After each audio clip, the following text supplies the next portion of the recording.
Bien, vamos a dar inicio a la sesión del día de hoy. Muchas gracias a todas y a todos los participantes. Vamos a estar aquí juntos de 11 de la mañana a 1 de la tarde en un conversatorio muy especial que hemos enmarcado desde el CIDER de la Universidad de los Andes en dos sombrillas. Nuestra primera sombrilla, el Día País, que es este día de hoy en la universidad que hemos repetido por 6 años, en el que dedicamos una jornada completa, cancelamos clases, invitamos a nuestros estudiantes a que vengan a unas charlas distintas a lo que tradicionalmente ven en sus clases, invitamos a públicos externos y hablamos sobre las temáticas que nos interesan y nos duelen de nuestro país. En el marco del Día País vamos a desarrollar esta jornada especial enfocada en el Guaviare, en la comprensión de varios de los retos que tiene esta región colombiana, no solo en términos de construcción de paz, que es uno de los temas que ha convocado el Día País en los últimos años, sino también en términos de sostenibilidad, de conservación ambiental, de cómo es que esas problemáticas que nos duelen a los colombianos también tienen esas interacciones sobre las cuales tenemos que reflexionar y tenemos que ser propositivos. ¿Qué es lo que está ocurriendo en términos sociales, en términos ambientales, en términos económicos, en una zona muy particular de nuestro país? Esa es la primera sombrilla de la sesión de trabajo de hoy. Y la segunda es una propuesta de trabajo que en el CIDER estamos llamando Conexión Guaviare. Conexión Guaviare surge de una alianza entre el CIDER y la Fundación Moore, a través de la cual queremos hablar de cuáles son las necesidades de fortalecimiento para que haya una infraestructura vial sostenible y transparente en el Guaviare, y cómo es que la academia, la cooperación, las organizaciones sociales colombianas y la institucionalidad pública pueden trabajar de la mano para enfrentar los retos de desarrollo que hay en esta región colombiana.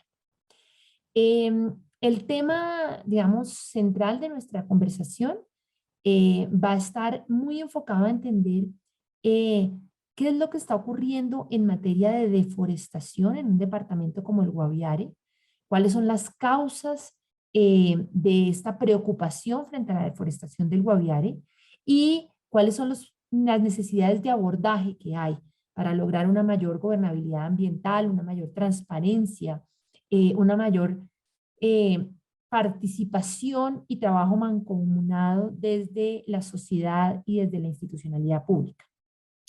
La idea es que tengamos diferentes voces en este conversatorio, que conozcamos mejor la realidad del departamento y que a partir de esta presentación que nos van a hacer nuestros distintos invitados, podamos pues aproximarnos y ojalá más adelante involucrarnos más en los retos que hay para la conservación de la Amazonía y en particular pues desde este departamento.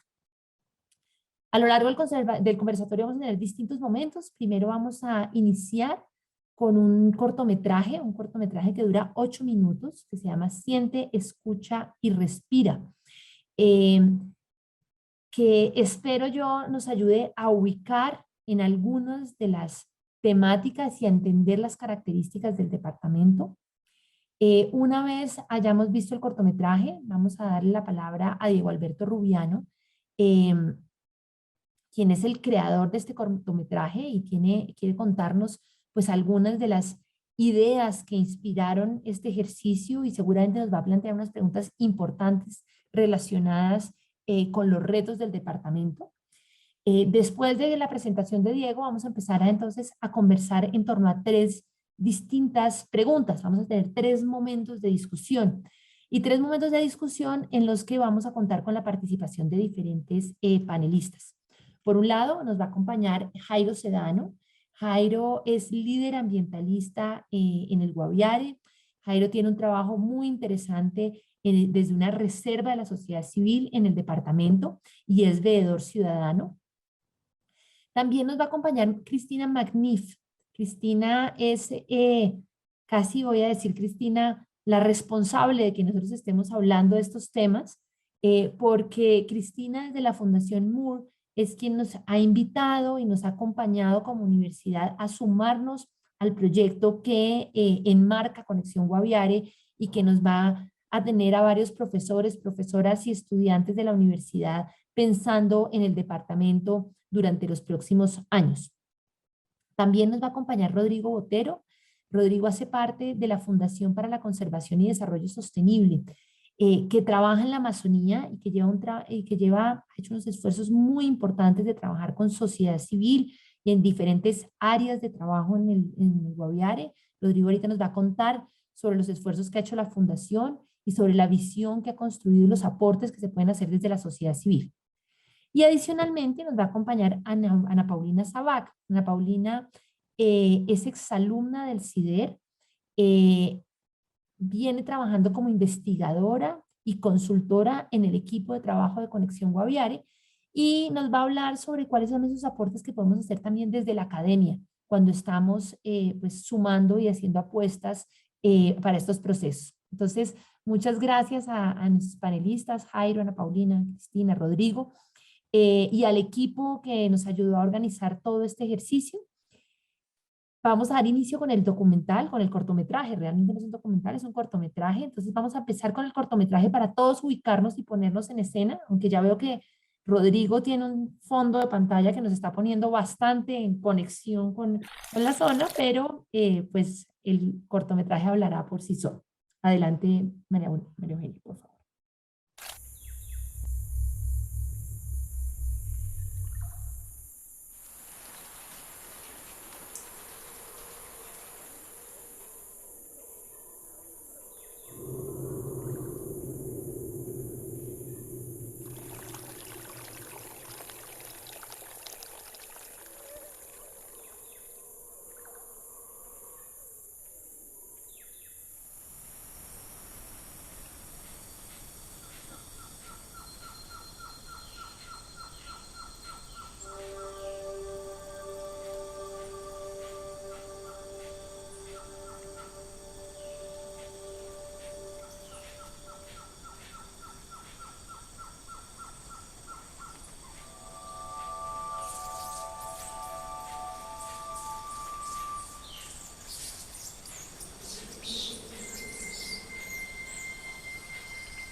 Muy bien, muchas gracias a Diego Alberto Rubiano por la realización de este cortometraje y por compartirnoslo el día de hoy para que quienes no hemos estado en el Guaviare tengamos una primera aproximación al territorio y a algunos de sus retos.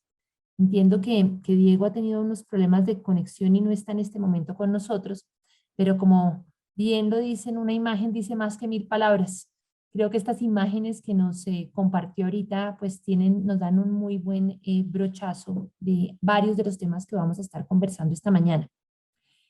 Jairo, quiero empezar por darte la bienvenida e invitarte a la luz de lo que acabamos de ver en este cortometraje, que nos cuentes un poco cuál es el panorama del Guaviare, cuáles son esos retos que hay en términos ambientales, de impacto de estos cambios de procesos productivos de ganadería, de construcción de infraestructura, de lo que nos estaba mostrando el cortometraje. Jairo, si en tus palabras nos puedes contar un poco de cómo estamos situados y cuál es el reto al que nos estamos enfrentando. Sí, muy buenos días. Pues excelente, me parece que nos muestra esa cruda realidad que está viviendo nuestro territorio y al que nos vamos a enfrentar al desarrollo, ese marcado desarrollo que estamos viviendo.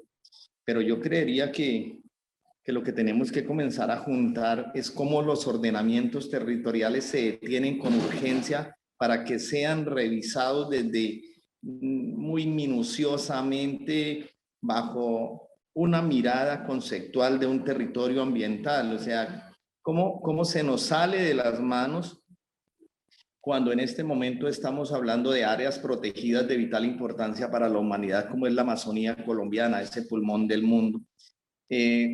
Yo estoy anonadado, me encanta ver, cuando veo un documental como ese, pues combinamos mucha tecnología con esa parte natural que nos hace la vida. La vida nos genera cambios a esos ecosistemas tan hermosos, como vieron esos afloramientos rocosos, el compartir de esas fuentes hídricas tan espectaculares, pero que quizás si no detenemos la mirada con urgencia, encontraremos la posibilidad de quererlas desaparecer. Yo creería que estos ecosistemas son muy valiosos, pero el mundo tiene que voltear con urgencia esa mirada. Me parece que la reflexión que nos está entregando es aterricémonos. El mundo está cambiando tanto que hay que llegar con urgencia con el remedio. Muchas gracias, Jairo. No sé si quieres aprovechar en estos primeros minutos introductorios a contarnos cuál es el trabajo que estás realizando allá con la reserva y cómo la reserva puede ser una forma que ustedes desde los habitantes del Guaviare tienen para empezar a enfrentar o a contrarrestar estas problemáticas.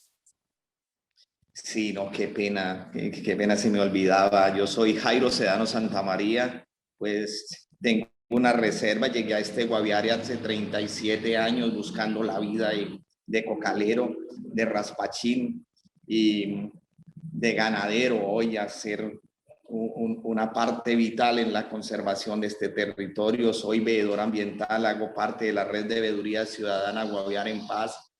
Y pues el reto grandísimo es la problemática del territorio, ese valor agregado que nosotros no hemos querido entender, que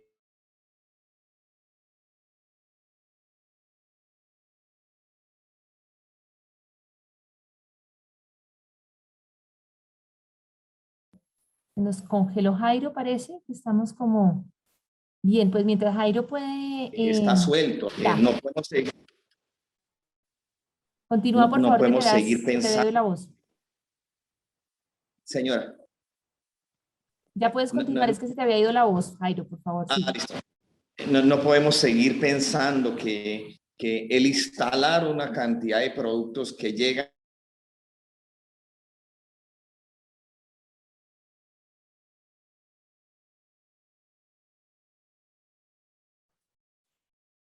Creo que tenemos algunas a la dificultades Amazonía con la... colombiana sea la solución. Yo citando campesinos en el territorio, pues siempre se nos va a salir de las manos. Entonces, no, estamos ahí, seguiremos aportando. Yo tengo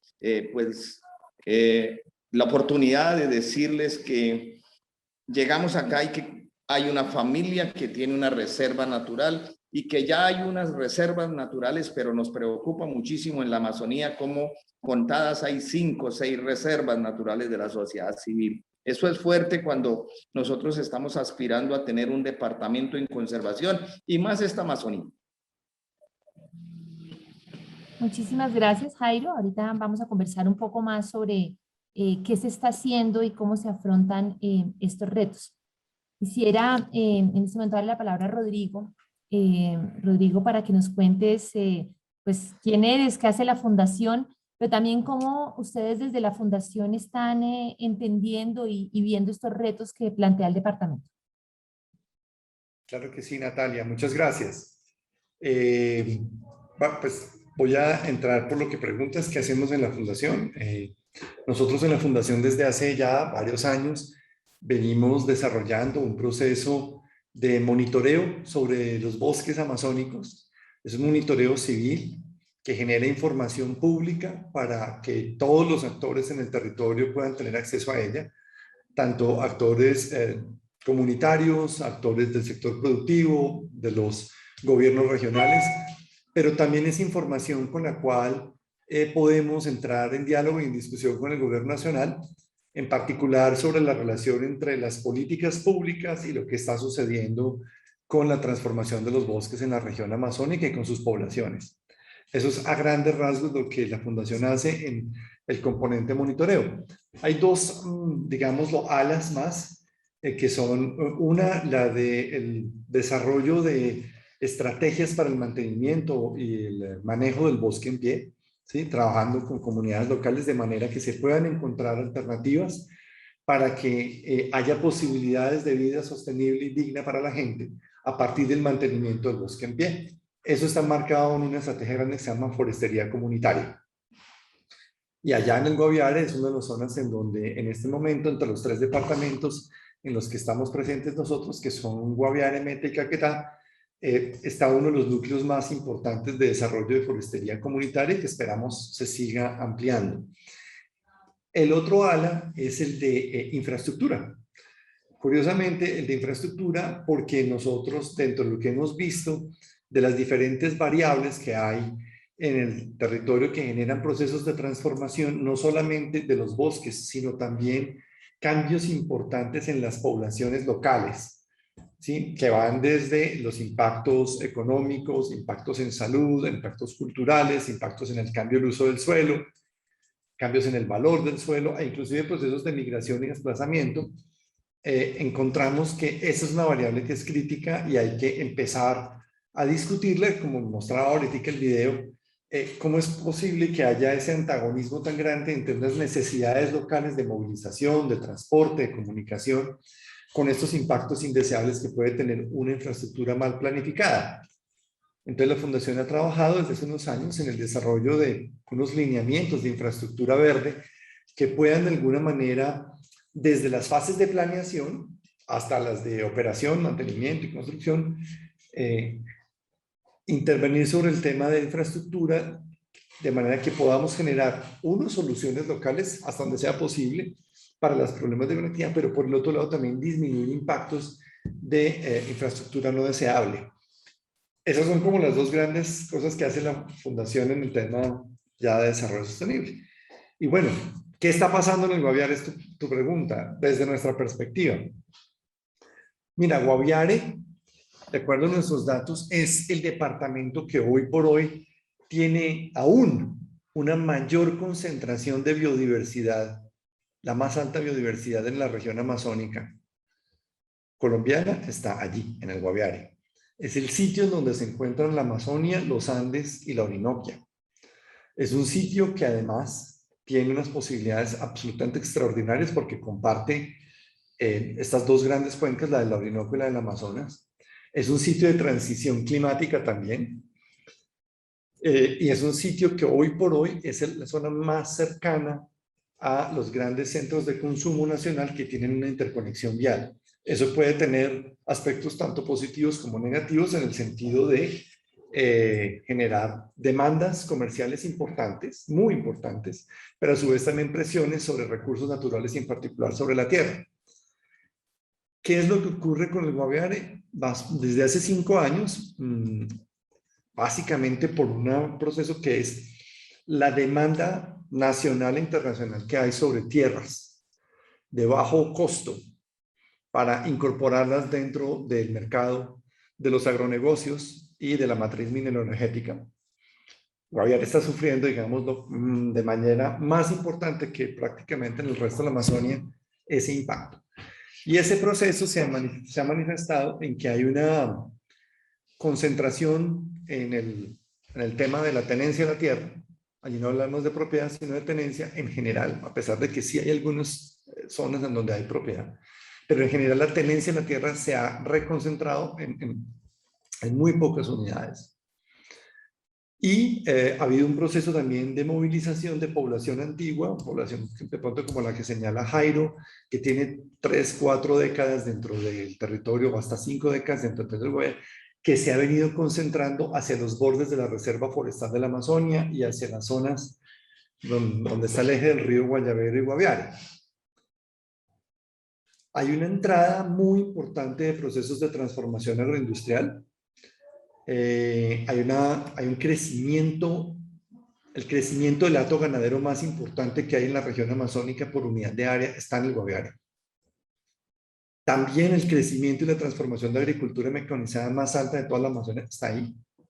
Y adicionalmente es el último segmento, digámoslo, de una gran ecuación económica que hay para Colombia, que es la articulación en zonas planas de una conectividad vial que es la Gran Marginal de la Selva. Esa ecuación económica está significando también una expectativa de conectividad subregional muy grande. Y hoy por hoy es la zona que tiene una mayor dinámica en crecimiento vial en el noroeste amazónico de la cuenca, no solamente de Colombia. Eso se expresa en un número muy importante de kilómetros de expansión vial municipal y un plan vial departamental que a veces crece o decrece dependiendo de las condiciones legales que imponga el gobierno central. El tema de deforestación es bastante alto, de manera muy concentrada. Eso también, digamos, es algo que es importante para que quienes nos están escuchando aquí, que entiendo yo, hay un grupo del sector académico grande, Natalia, ahí hay una correlación directa entre deforestación, número de kilómetros y número de cabezas de ganado. La correlación es directa. Donde tú tienes un mayor número de hectáreas deforestadas por unidad de área, tienes mayor número de kilómetros lineales de carreteras construidas o en un proceso de ampliación, mejoramiento, tienes también un mayor crecimiento de hato ganadero. O sea, ese es, digamos, el fenómeno que hoy por hoy está movilizando Guaviare.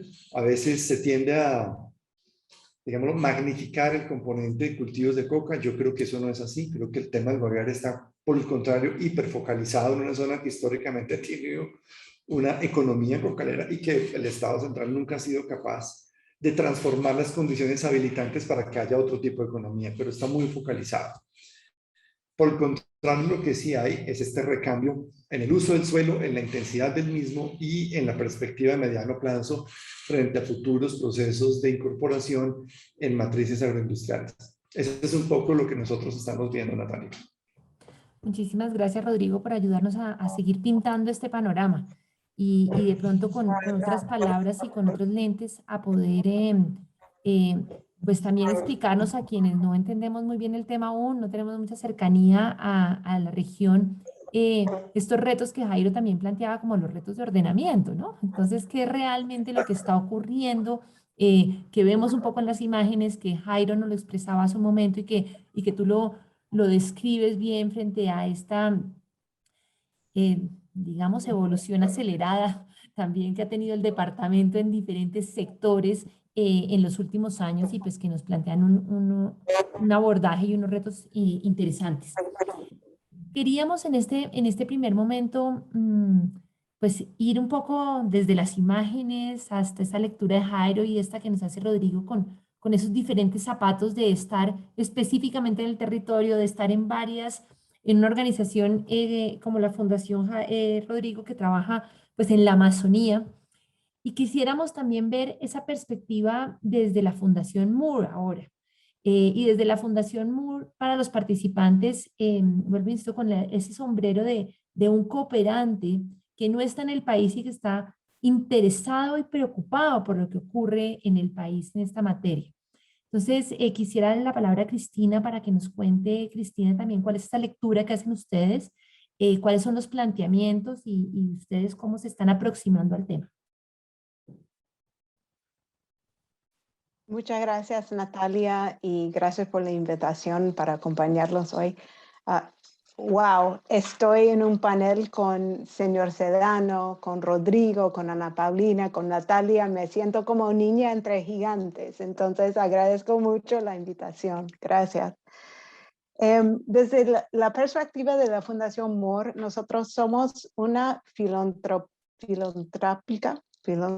disculpen, mi español no es tan bueno, y tenemos un programa que está enfocado en apoyar a 2 temas estratégicos por toda la cuenca amazónica. El primer tema es en cuanto a áreas protegidas y tierras indígenas, y es apoyar a las comunidades y las agencias de áreas protegidas para que puedan manejar de manera sostenible esas tierras. La segunda estrategia donde la Fundación MORE está enfocada es en cuanto a temas relacionados con infraestructura. Y eso también enfocamos en Colombia, en Perú y en Brasil. Y lo que vemos en los 3 países son algunas como temas comunes, ¿no? Como el señor Sedano destacó, tenemos un crisis casi en el ordenamiento territorial, primero. Segundo, vemos que hay un sistema que no está sirviendo a las comunidades locales ni a las políticas públicas a nivel nacional ni a nivel subnacional. Entonces estamos en un espacio donde casi todos estamos perdiendo y no está claro quién está ganando en ese sistema tal como está actualmente. Desde la Fundación, entonces, queremos apoyar desde la perspectiva internacional, nacional y también local. Queremos hacer 3 cosas. Primero es centrar a las comunidades y sus necesidades en cuanto a esas áreas. Segundo es centrar a la sociedad civil. Y tercero es centrar a los gobiernos propios para que atiendan a las necesidades locales. Y en el contexto de la cooperación internacional, lo que nosotros podemos hacer, obviamente, es apoyar a esas 3 entidades, pero también podemos movilizar a nivel internacional y nacional visibilidad y apoyo como político a esos procesos que ustedes están liderando. Entonces creo que en este contexto estamos más como en servicio a lo que está pasando en el territorio y los esfuerzos que ustedes están impulsando para traer una nueva visión al territorio y hacer todo lo posible para que esos procesos tienen la visibilidad nacional, local y internacional que merecen. Muchísimas gracias, Cristina. Y como lo dije al principio, pues Cristina es en parte culpable de que nosotros estemos aquí en esta conversación. Gracias por invitarnos a ver cómo podemos sumar con distintos lentes a esta comprensión de estos retos y, por supuesto, por interesarse por lo que ocurre en nuestro país, porque yo creo que aquí hay un tema muy importante y es que aquí hay unas problemáticas que son globales. Preocuparse por la Amazonía debe ser una preocupación global, por supuesto, pero también unas problemáticas particulares y preocupaciones nacionales, pues que esta invitación nos ayuda a que con distintos lentes entendamos entre todos y pues nos pellizquemos de que debemos participar y debemos hacer aportes en la construcción de un panorama más sólido para enfrentar estas problemáticas. Entonces, gracias, Cristina. Y ahora quiero dar la palabra a Ana Paulina. Ana Paulina, que como comenté es de la casa, Es no solamente parte del equipo con el que estamos trabajando en este proyecto en este momento, sino además exalumna de la universidad, exalumna de la maestría del CIDER. Y me gustaría, Ana Paulina, que nos cuentes también este abordaje desde esos lentes más académicos y desde unos lentes que seguramente a una parte importante del equipo que está aquí participando, del grupo de personas que están participando hoy les interesa, y es cómo se vincula uno y por qué estas vinculaciones como exalumnos también son importantes en la construcción de país y en la construcción profesional de cada uno de nosotros. Entonces, adelante, Ana Paulina. Hola, muchas gracias Natalia y un saludo a todos los que están aquí, a los compañeros del panel y a las personas que se interesan por estos temas. Pues lo primero es que yo creo que la universidad, al acercarse a los temas que realmente importan a la sociedad, está logrando trascender, por decirlo así. No solamente uno necesita formar profesionales que comprendan mucho el campo de estudio en el cual se desarrollan, sino que necesita profesionales útiles para solucionar los problemas del país, que creo que es allá el gran valor que tiene cuando uno no solamente como egresado de la universidad, sino como profesional intenta digamos, aportar desde cualquier área del conocimiento a mejorar algunas condiciones que en el caso particular que estamos hablando del Guaviare, pues no solamente es un importante caso de estudio para analizar, sino que lo que logremos hacer allí de una manera, como tú dices, de sumar, de ser complementario, realmente puede significar en algún momento la diferencia en la forma en la que se gestionan estos elementos de gobernanza en el Guaviare, que como lo han expresado Rodrigo y Cristina, son bastante complejos y que adicionalmente esta complejidad se ha dado por una serie de situaciones políticas, económicas y sociales que no se han logrado trascender o transitar de una manera apropiada en los últimos años.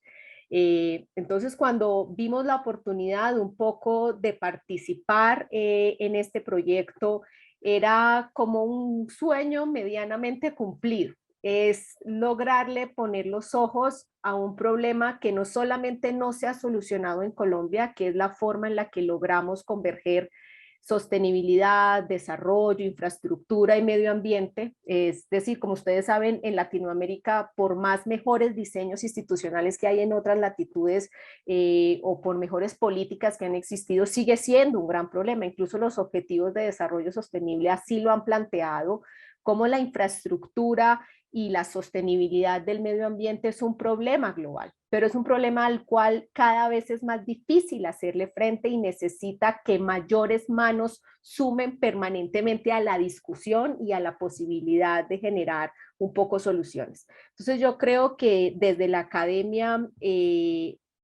tenemos que tener un rol complementario y colaborativo, es decir, la oportunidad de poder encontrar nuevas formas de cómo tomar mejores decisiones, de pronto soluciones que no necesariamente sean innovadoras, es decir, hablando de que en algunos territorios, en algunas oportunidades, simplemente el cumplimiento de la norma puede ser un gran paso, en otras comprender cómo las comunidades, a pesar de que existen escenarios de participación ciudadana, estos escenarios no están siendo realmente incidentes para las comunidades. Creo que es allí donde nosotros podemos desde la academia aportar y creemos que indiscutiblemente el poder contar con una visión mucho más general de los problemas, pero que logre comprender las realidades que se están viviendo al interior del Guaviare puede ser un elemento complementario y colaborativo que cada vez es más útil para intentar buscar alternativas que permitan en este escenario al menos mitigar los impactos que está teniendo estos desarrollos de infraestructura en el Guaviare. Muchas gracias, Ana Paulina. Rodrigo, yo quisiera como que ahondáramos un poquito en un tema que planteaste de una manera bastante clara, y es esa tensión que hay y que se ve claramente en un departamento como el Guaviare entre desarrollo sostenible, conservación, control de la deforestación y la necesidad de conectividad de comunidades que están aisladas por las características de la geografía del departamento. ¿Cómo han visto ustedes, cómo se ve esa tensión y cómo han visto ustedes como fundación que puede abordarse ese problema? Claro que sí. Bueno, digámoslo, voy a arrancar de lo general a lo particular. ¿En qué sentido? En que, digámoslo, el primer aspecto, que no es solamente para el Guaviare, no es exclusivo del Guaviare, es que en general la infraestructura vial de la región amazónica y en general la infraestructura de comunicaciones, de transporte, ha tenido un desarrollo, por decirlo de una manera suave, caótico. Ha sido caótico porque ha sido no planificado, primero que todo. Lo segundo, ha sido con los más bajos estándares posibles. Digámoslo, allí hay unas deficiencias de estándares en todas las fases, desde la planeación hasta la construcción y operación de las diferentes formas de comunicación. Y lo tercero es que también ha habido obviamente, una generación espontánea también por parte de comunidades locales para resolver sus problemas de manera directa. Y en ese sentido, pues obviamente, cuando un poco les voy a contar algunos datos, cuando ustedes ven los datos de Guaviare y en general el arco de deforestación amazónica, nosotros tenemos una explosión de pequeñas vías terciarias, caminos rurales, muy amplio, extremadamente amplio, pero muy poco funcionales, extremadamente poco funcionales. Primer asunto, para que ustedes lo sepan, al día de hoy, la densidad vial por kilómetro cuadrado de la región amazónica colombiana, y en particular de estos 3 departamentos, y eso incluye el Guaviare, está al mismo nivel del Brasil. O sea, estamos en el top de toda la cuenca amazónica. Entonces uno dice, pero ¿cómo así? O sea, está totalmente relleno de carreteritas el territorio, pero sin embargo lo que tenemos es un problema de conectividad brutal. La gente siente que, y con toda la razón, de que para moverse es supremamente difícil. Entonces ahí hay digamos, una no correspondencia entre una gran cantidad de vías por todas partes, pero una muy baja accesibilidad. Fuera de eso, digámoslo, en su concepto de planeación, un territorio como el Guaviare no contempló, y eso otra vez no es inherente solo al Guaviare, no contempló nunca los condicionantes de ordenamiento territorial para esa planificación vial. En pocas palabras, ¿qué significó? Pues, ¿y qué significa? Porque eso sucede todavía hoy. Ahorita les puedo contar unos datos de lo que está sucediendo hoy por hoy con los municipios de Guaviare. La planificación de las vías más o menos está entre un 40-45% de la planificación vial subregional tiene problemas de legalidad por los condicionantes de uso del suelo. Entonces, algo está pasando. Algo muy grave está pasando, y es que donde hay la gente, hay dificultades para llegar, ya sea por la restricción legal, ¿cierto? O porque sencillamente no se llega, no hay una planeación hacia allá. Pero hay otra cosa, y es que también se establecen planeaciones viales hacia donde no hay gente. Eso es algo que me parece importante señalar. Es decir, hay planificaciones que están correspondiendo con procesos que están detrás de, lo voy a decir de una manera, las expectativas económicas de la especulación. Y como estamos también en un ambiente académico importante, me parece que es clave que vayamos como construyendo sobre ciertas sílabas básicas. Y es que el proceso de especulación de tierra es en sí un buen negocio, en tanto tú tengas certezas de algún nivel. Y una de las primeras certezas es tener certeza sobre la infraestructura. Si tú tienes certeza sobre infraestructura, puedes construir, ¿sí?, ese diálogo de especulativo, porque te va a permitir hacer la incorporación de territorios y zonas que por sí solas no lo tenían, y por sí solas entonces su valor sería mucho más bajo que cuando tú tienes accesibilidad. Entonces, ese proceso se ha venido dando, y se ha venido dando, digámoslo, de manera cada vez más fuerte, por lo menos lo que nos muestran los datos, en los últimos 5 años. En los últimos 5 años la correlación se ha venido subiendo, porque empezamos a llenar en la planeación vial, y no solamente en la planeación, también en la construcción, nuevas zonas en donde el precio del suelo inmediatamente está haciendo esto, ¿sí? Y posteriormente se dan los procesos que ya señalaba de transformación, ya sea principalmente hacia el modelo de ganadería extensiva y en otros casos ya hacia procesos de mecanización del uso del suelo. Hay un aspecto que también va a ser crítico y va a ser un superdetonante en todo esto, y es el acceso a cierto tipo de recursos estratégicos que van a permitir la explosión vial y la consolidación de una red que hasta el momento no ha sucedido. Y es que yo no sé si ustedes saben, pero legalmente el sitio más cercano de acceso a material pétreo para la construcción y consolidación de carreteras está a 200 kilómetros de San José del Guaviare, en Fuente de Oro. Eso en una ecuación económica, eso pesa muchísimo, muchísimo. Pero resulta que hoy por hoy hay todo un proceso, digámoslo, en la búsqueda de nuevas áreas de potenciales yacimientos al interior del departamento, que donde se llegan a consolidar legalmente, eso va a generar un proceso muy, muy rápido y muy amplio de esa nueva, digámoslo, replanificación vial que se está dando sobre ciertas zonas. Eso es un poco lo que sucede en términos macro de la planeación, las expectativas de cambio del suelo, las expectativas de cambio en el valor del suelo y la transformación final. Pero veamos un poco lo que sucede digámoslo, para el habitante normal, al habitante que no tiene la posibilidad de estar maquinando para dónde mandan una carretera o nada, simplemente rogando a que le pongan algo. En general, y óiganse bien lo que voy a decir, Guaviare tiene mejores índices de construcción final, es decir, de terminación de obras de carreteras que el resto de departamentos amazónicos, excluyendo al Meta. Ese es un dato que para mí fue muy revelador. Digamos, la Secretaría de Transporte de Guaviare como departamento tiene unos datos muy interesantes con respecto a eso, y es cómo ellos lo logran terminar. Sin embargo, lo logran terminar con recursos que son extremadamente reducidos. Y cuando uno ve desde las asignaciones presupuestales hasta lo que se invierte, pues la deducción triste de todo esto es que gran parte del presupuesto se está quedando en el camino. A veces hasta un 48%, 45%, 52%. Son niveles, digámoslo, extremadamente complejos en una ecuación, digámoslo, en la cual después de que hay una asignación presupuestal, con todo esto que se necesita, con las dificultades que estamos hablando, y si se llega a dar, entonces, digámoslo, que hay las limitaciones efectivas de financiación para construcción. Y aquí voy al siguiente paso.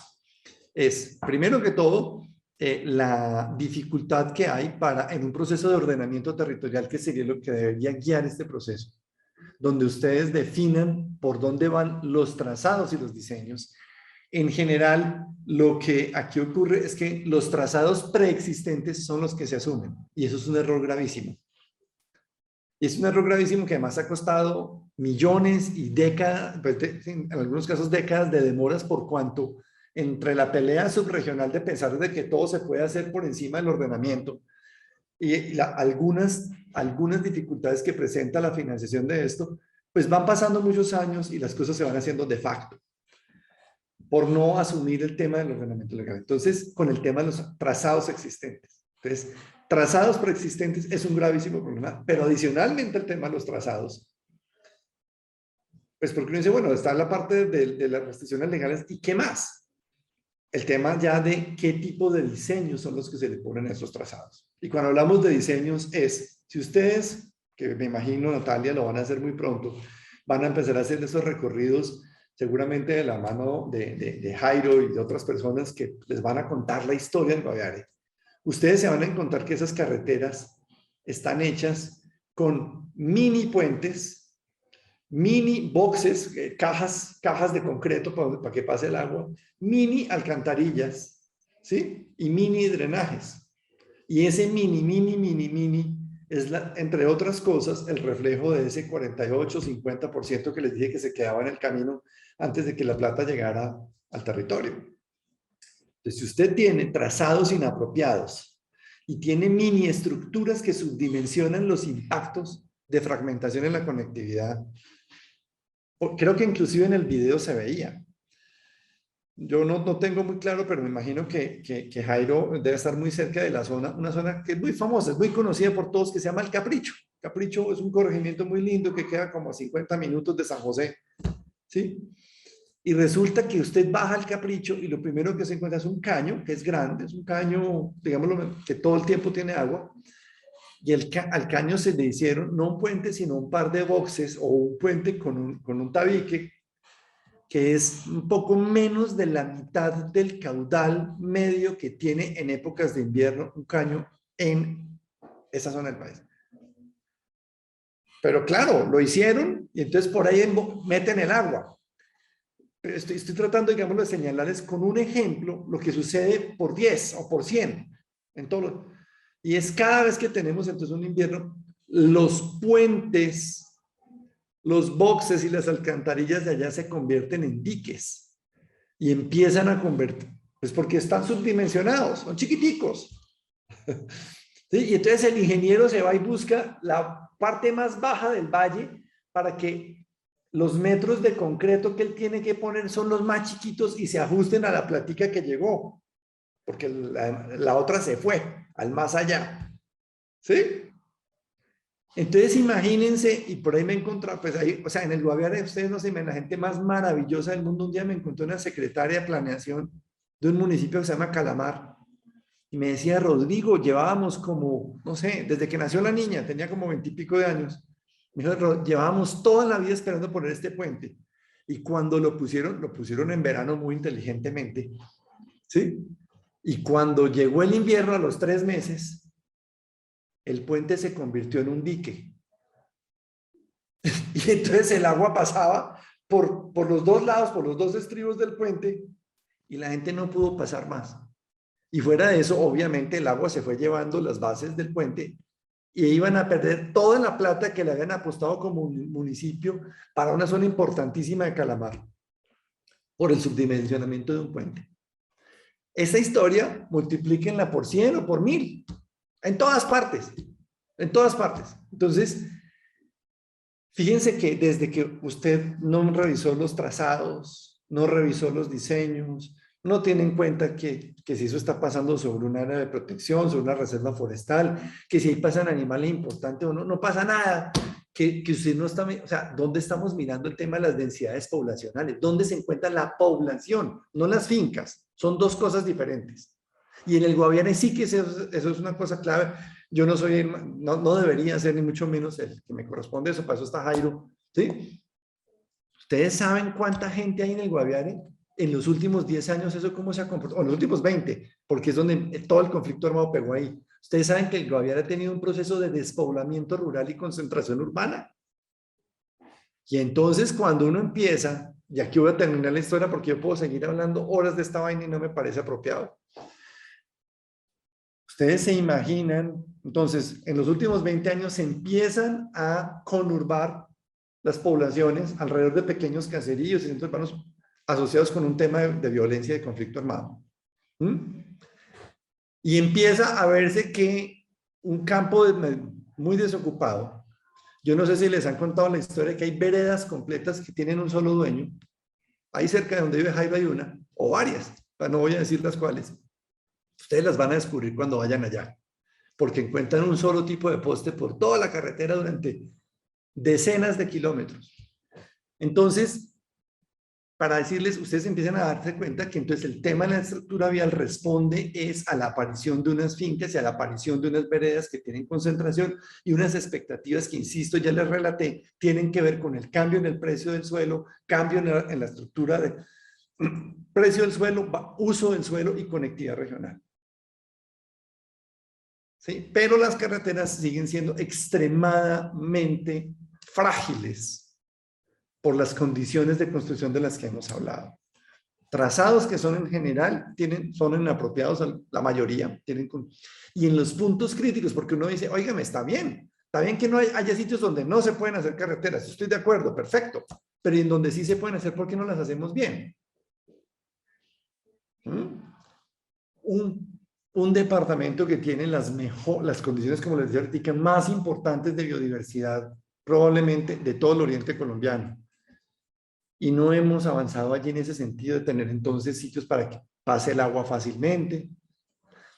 Las carreteras están teniendo problemas de deterioro sustancial, entre otras cosas, por esas construcciones inapropiadas.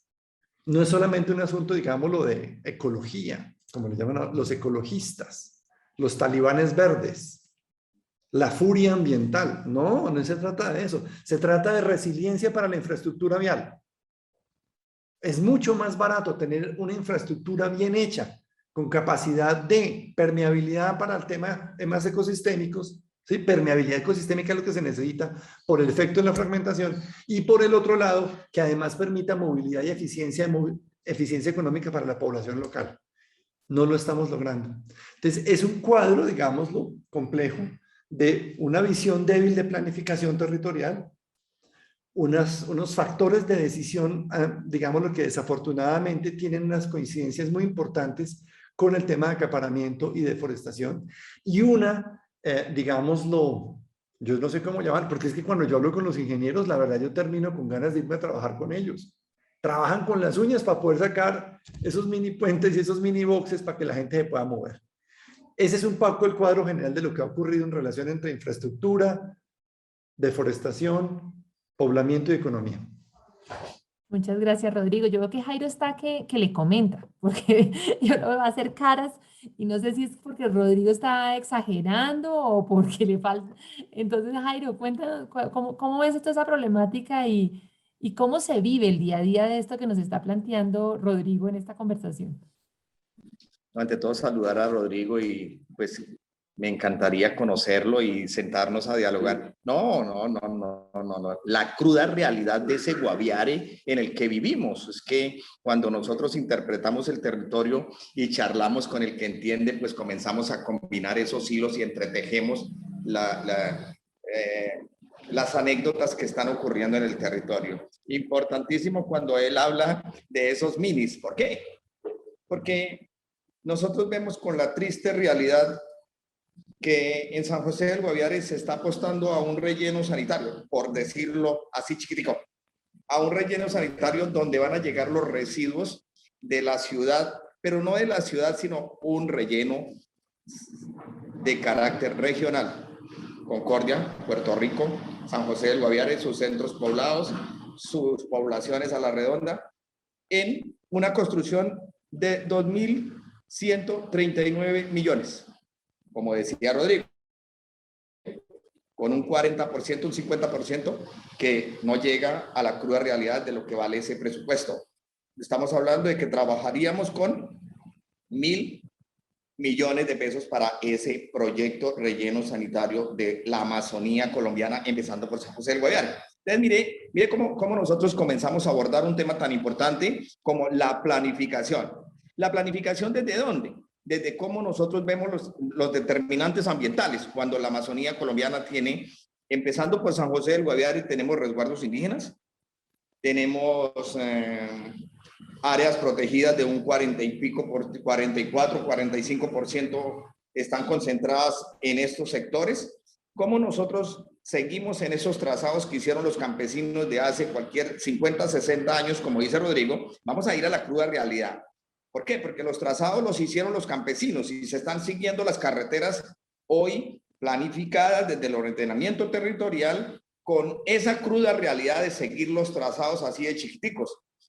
Yo veía unas carreteras que, la carretera San José, Puerto Arturo, San José del Guaviare, habían hecho unos trazados por donde iba a pasar la pavimentada que está hoy. Y habían hecho unos derechazos en donde hoy esos buspúlveres o esos puentecitos mini están a la orilla de la carretera sin haberse ocupado porque la planificación no los cogió, no los utilizó. Pasaron, como muestra Rodrigo ahí en el video, pasaron por un ladito porque ellos tenían que hacer el ordenamiento por donde seguía la vía trazada, no por donde se estaba planteando en este momento. Crítico cuando nosotros a la redonda de San José del Guaviare tenemos un área protegida de vital importancia como la Serranía de la Lindosa Angosturas 2. Cuando vemos el fraccionamiento de la tierra, ese fraccionamiento de la tierra, donde los planes de manejo dicen que no se fraccionará la tierra en estas áreas protegidas, no se fracciona, no se parte a partir de la UAD, de la unidad agrícola familiar. Y la unidad agrícola familiar en este sector no supera las 69, 71 hectáreas o 2 UAT. Y como vemos a la redonda de San José del Guaviare, más exacto, nos encontramos con un DMI, un distrito de manejo integrado Ariari Guayabero, que va desde la zona de la Macarena, cogiendo San José del Guaviare, y se incrusta en el sector de Calamar. Esa es la parte ambiental, ese DMI. Pero nos encontramos con una figura social que es la reserva campesina, que va encima de ese mismo DMI, que nos hace ese ordenamiento que nosotros estamos pidiendo, desde donde los campesinos podían tener sus tierras para que se concentraran ahí y no hubiera esta desconcentración de la tierra, Cuando se nos habla de un límite físico de la serranía de la Lindosa Angosturas 2, nosotros hablábamos de 37.763 hectáreas. Hoy nos dicen, ampliamos la Reserva Forestal Protectora Nacional Angosturas 2 a 28.000 hectáreas. Mire cómo se pierden 10.000 hectáreas en una área tan importante como lo es el afloramiento rocoso y que tiene una zona de preservación estricta, en donde nosotros acogidos presentamos una idea comunitaria de un consejo de comanejo que las instituciones jamás se presentan a sus sesiones, y cada vez va uno diferente, cada vez el señor gobernador, el señor alcalde delega a alguien totalmente diferente. Pero nos preocupa muchísimo todavía cuando nosotros encontramos que la Corporación Autónoma, la CDA, tiene en sus empleados una jurídica por contrato que lleva 12 años. Por contrato, ¿qué pasó? ¿Por qué no se nombró en propiedad para que todo este ordenamiento territorial y el determinante ambiental no sufriera las consecuencias que hoy está sufriendo? A eso anexémosle que en la zona de amortiguación hoy en San José del Guaviare, en esos alrededores de San José del Guaviare, encontramos que se está explotando minas de material pétreo como resebo, como arena, y se avecinan unos nuevos títulos mineros en el sector de Capricho, arenas asfaltíferas, en las que están en unas áreas de vital importancia que jamás podríamos permitir este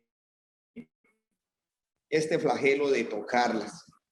Cuando nosotros somos campesinos, cuando yo soy un campesino y me capacito y medio ambiente y lo caracteriza y lo interpreta, es cuando uno siente el dolor más grande de la vida. Es cuando uno sabe a qué se atiene, cuando yo le digo al campesino, cuando yo no soy claro con mi campesino, con mi gente que habita esta Amazonía colombiana, que no podemos seguir deteriorando ese pulmón del mundo que me está haciendo falta y que me hace falta a esa sostenibilidad del mundo, a ese cambio climático, a ese calentamiento global que hoy estamos sintiendo.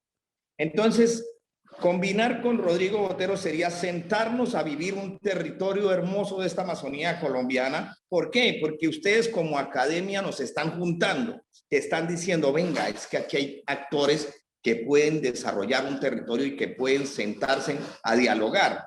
La sentencia 4360, yo felicito a esos jóvenes del país que decidieron entutelar la Amazonía para la Amazonía colombiana y ponerla, y que la sentencia dijera que la Amazonía fuera un sujeto de derecho. Eso le da vida a la Amazonía colombiana urgentemente.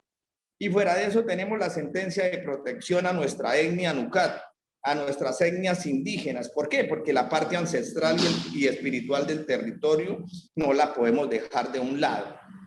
Entonces, mire cómo nos encontramos en unos aspectos tan importantes y tan relevantes como desde la fundación, como desde nosotros los campesinos, y cómo comenzamos a visibilizar que el recurso más grande que tiene la concentración de los recursos naturales entre su flora, su fauna, está en los productos no maderables del bosque. Pero no esos tres que hoy nos están pintando, el moriche, el azaí y el ceje. No, yo hablaría de un banco de semillas de maderables, de todos los maderables que tengamos nosotros.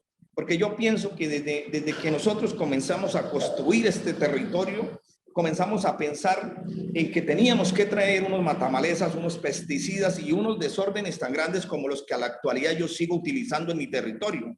Yo, ¿cómo puedo decir que la danta, que el tigre, que el jaguar está llegando a mi territorio cuando yo aplico pesticidas, cuando yo aplico matamalezas, cuando yo le acabo la comida a él, cuando yo día a día estoy cerrando la frontera para que esa frontera natural la tenga el tigre, la tenga el sadino, la tenga la lapa, la tenga el chaqueto, la tenga el gallito de roca, la tengan todos los que aspersan estas semillas a las que nosotros no valoramos. Nosotros no valoramos el pajarito que nos riega las semillas, que no me pide seguridad social, que no me pide plata, que no me pide nada, sino protéjame, déjeme conservar, consérveme, que yo le trabajo, que yo le hago de todo. Entonces, mire la gran oportunidad hoy de juntar un territorio con ustedes, con la academia, con el centro del país, con el mundo. Que si Cristina nos está escuchando, Cristina, nos parece maravilloso que hoy Estados Unidos y que hoy el centro del mundo sea el medio ambiente, porque de vital importancia sería que Colombia acoja el acuerdo de Escazú. Fundamentalísimo para que nos protejan a nosotros los que queremos la vida de un pajarito, la vida del agua, la vida de esos ecosistemas valiosos en donde, como ustedes se dan cuenta, en la Amazonía tenemos esos caños bonitos de colores. ¿Por qué son de colores? ¿Por qué son tan bonitos? Porque el agua no está contaminada, porque aún todavía con la ganadería que tenemos, todavía no ha llegado esa contaminante ahí a esas fuentes hídricas hermosas, esas caídas de agua, esas cascadas que tenemos nosotros, que se vuelvan el objetivo de la investigación. Como yo les contaba, yo tengo alianza con la Universidad del Bosque hace 9 años para el programa de biología, en el que me he capacitado. Yo no sé, yo siempre he puesto uno de los grandes puntos de desequilibrio para mi vida y fue haberme capacitado, porque capacitándome puedo decirle a alguien que se está equivocando, que yo también me equivoqué, pero que la equivocación la tenemos que pagar y la estamos pagando conduciendo esos caminos y esas trochas que hoy tenemos aquí hacia un solo sendero, hacia el sendero de la vida, de la protección, de la conservación, de la sostenibilidad humana. Si no tenemos esa sostenibilidad humana, nosotros reventamos toda la gran cadena. Pero sostenibilidad desde el territorio, desde los que vemos esa sostenibilidad necesaria. Energías alternas, no más conectividad con redes de alta tensión, porque estamos haciendo carreteras por encima del dosel de los árboles. No planificamos la construcción de redes eléctricas que se están construyendo hoy como las mismas que están construyéndose para los carros y para las vías. Hoy en San José del Guaviare, yo no sé, Rodrigo se le quedó un poquito el hablar de esa movilidad que tenemos, esas miles de motos que no pagan ese IVA. Están llegando a San José del Guaviare miles y miles de motos. Hoy en los almacenes supera la demanda que nosotros tenemos. No sabemos qué está pasando. Si nosotros vemos cómo se crece San José del Guaviare, analizamos cómo en los últimos años hay unas ferreterías de última gama. Ferreterías que superan aproximadamente los miles de toneladas de hierro hoy almacenadas en los sitios. ¿Para quién? Para nosotros los campesinos que no construimos porque no tenemos plata, porque la economía está difícil, porque nosotros no hemos valorado esas semillas que tenemos para nosotros seguir haciendo ese banco de semillas y haciendo el valor agregado de ese sitio. Es yo cómo hago que mi finca sea la alcancía que me genere las condiciones para mis hijos, para esas futuras generaciones. Entonces, me parece importantísimo el aclaramiento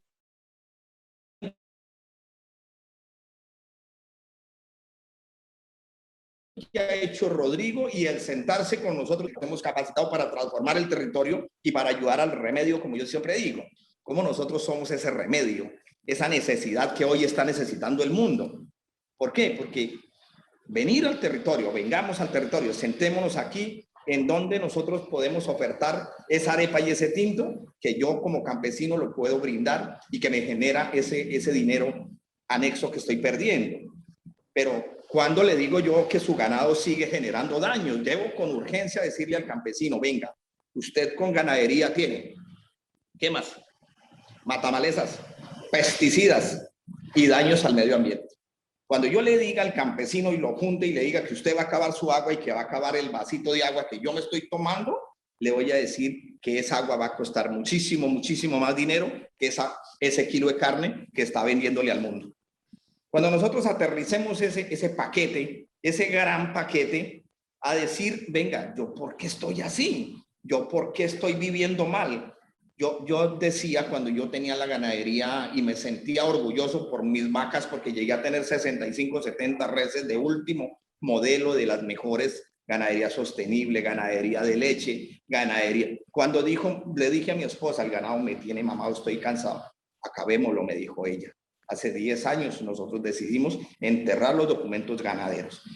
Entonces mire cómo se transforma una vida que venía haciendo daños, que venía generando otras condiciones, a decir hoy me siento en la reserva y me puedo dar el lujo de no ir a arrear una vaca, ni a arrear un caballo, ni apartar a nadie, porque ahí está el tigre, porque ahí está la danta, porque ahí está ese jaguar que me espera y que me da la oportunidad de visibilizarlo, porque es que ese es el corazón, es el sentimiento que tenemos nosotros de que nos arraiguemos, que sentamos que la naturaleza nos va a hacer falta porque el calentamiento nos va a enterrar urgente.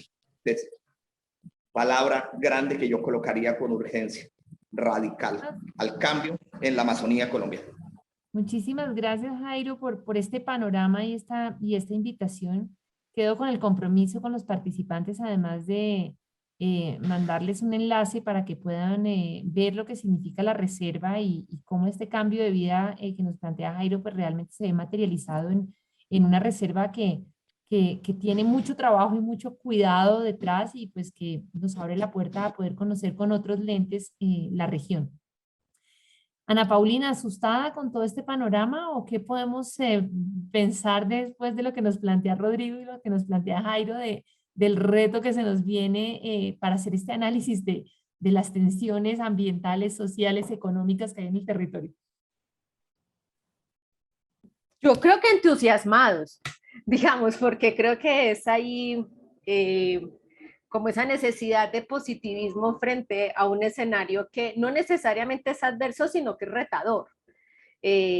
Lo primero porque creo que se plantea un reto muy importante y lo planteaba Rodrigo y lo planteaba Jairo, que es el reto de actuar en escenarios en donde converge la informalidad en muchos momentos, es decir, hay vías y hay espacios que son informales, ciudadanos que ven la necesidad de conectarse y usan la infraestructura vial como medio para lograr esa conectividad y mejorar, llamémoslo así, sus oportunidades económicas, sacar sus productos, etcétera. Pero también hay unas circunstancias de ilegalidad que creo que marcan también mucho la pauta en la forma en la cómo se dan esos espacios de gobernabilidad, y Rodrigo hacía hincapié en uno de los problemas que afecta no solamente al Guaviare, sino que afecta al país, que es el tema de la corrupción. La corrupción que está asociado al manejo de esos usos de los recursos públicos, cuando él nos hablaba de cómo efectivamente desde la asignación presupuestal hasta la ejecución realmente de estas obras de infraestructura hay una diferencia muy grande entre lo que se planea y lo que se ejecuta y cómo ahí se pierden algunos recursos públicos, pero también hay otra circunstancia que es cómo hay una serie de economías ilegales que se empiezan a mover en el territorio, pero otras economías que no son ilegales, pero que son ilegalmente, que han avanzado ilegalmente, como son los temas de la ganadería, que si bien no se puede hablar de una economía ilegal asociada a la ganadería, porque es una actividad económica legal, lo que sí es importante es entender que cualquier actividad económica que no surta los procesos de la legalidad, es decir, que tenga realmente una estructura de planeación, que esté, digamos, estructurada realmente dentro de la legalidad, pues también tiene unas repercusiones. Pero también creo que hay algo muy importante que se suma, digamos, a esta discusión, y es la poca capacidad o la deficiente capacidad de las autoridades para hacer control de todas estas situaciones. Porque cuando usted va a construir una carretera, usted no llega con una pica y una pala. Para construir estas carreteras se tienen que mover maquinaria amarilla gigante Para deforestar las zonas por donde va a pasar la carretera, se mueve maquinaria amarilla, se mueven personas, o sea, esto está a la luz de alguien. Alguien tiene que estar viendo esto o se tiene que estar tapando los ojos para no ver que ahí hay unas circunstancias particulares. Incluso porque aquí no es echarle la culpa a quién tiene la culpa, si los empresarios que llegan allí, si los ilegales que están allí, si la comunidad que participa o no participa. No es un tema de quién tiene la culpa, es un tema de entender cuáles son los intereses que se están moviendo allí y las oportunidades de converger a los intereses que sean legales, evidentemente. Esto no es converger los intereses ilegales, pero sí converger los intereses legales que pueden ayudar a encontrar al menos unas vías con menos impactos negativos para la sociedad y para el medio ambiente, en donde, como decía Jairo, logremos realmente proteger el medio ambiente, aquellas condiciones que hacen del Guaviare digamos, un territorio con tantas capacidades y oportunidades a futuro, pero también lograr entender que allí se desarrollan unas necesidades, digamos, generales del país, unas necesidades locales, con una planeación del territorio que esa sí nos converge a todos. Es que por más que se hable del Guaviare y de los pobladores en el Guaviare, el impacto que tiene la infraestructura del desarrollo en el Guaviare es un impacto muchísimo más grande que el departamento, es un impacto nacional lo que hay allí. Entonces, tratar de buscar un espacio para generar soluciones viables con unos actores que tengan la capacidad de dimensionar en la mayor, digamos, trascendencia lo que está sucediendo en el territorio es supremamente clave. Y Jairo nos hablaba algo que ha sido una de las hipótesis que nosotros hemos tenido un poco en el trabajo que estamos desarrollando, y es como no solamente los datos nos hablan de unas pocas capacidades institucionales de las autoridades estatales para gestionar, digamos, los retos que implica el desarrollo y la infraestructura.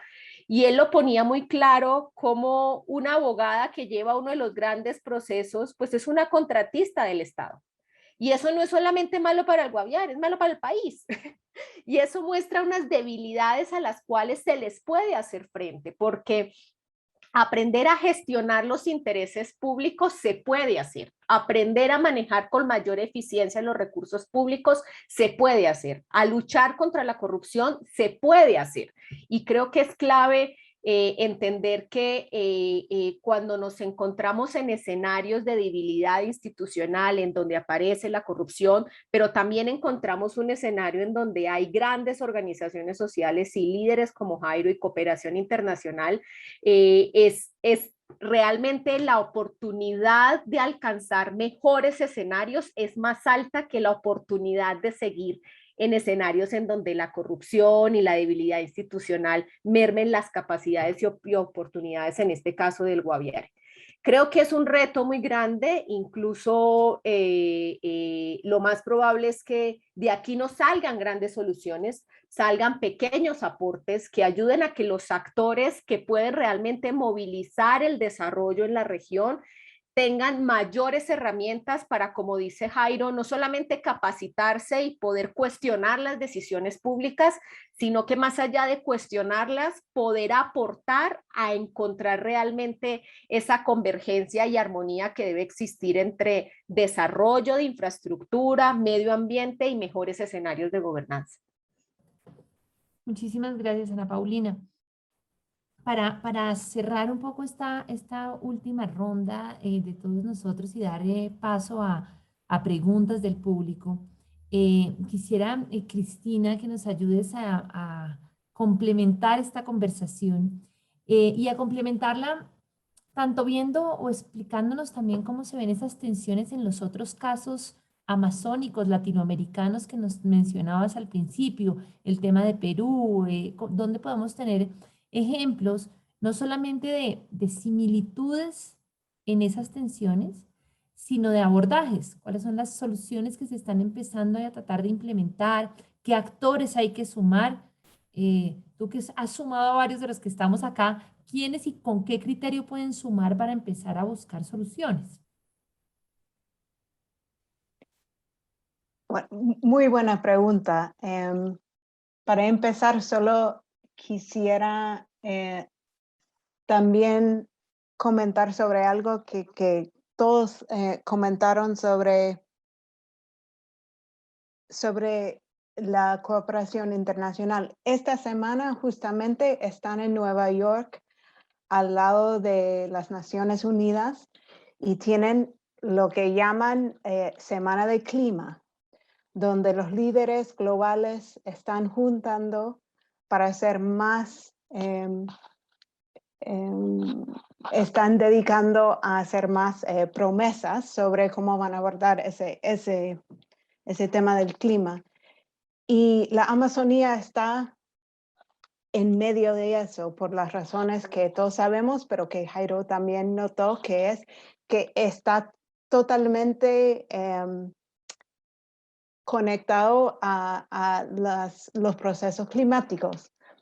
Y Colombia es en el centro de eso, o sea, no solamente para biodiversidad, sino que para la función de toda la cuenca, incluso hacia Brasil, ¿no? Es un sistema, eso lo sabemos ahora.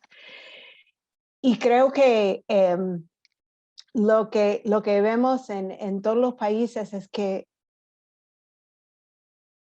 cuando creo que como hace 20 años, 30 años, lo veíamos como un problema ambiental. ¿Cómo es que podemos conservar el ambiente? Y ahora sabemos que tenemos que tener las condiciones habilitantes para que podamos realizar unos ecosistemas que sirven para las poblaciones locales y también para las funciones climáticas. Pero no podemos tener una sin el otro, ¿no?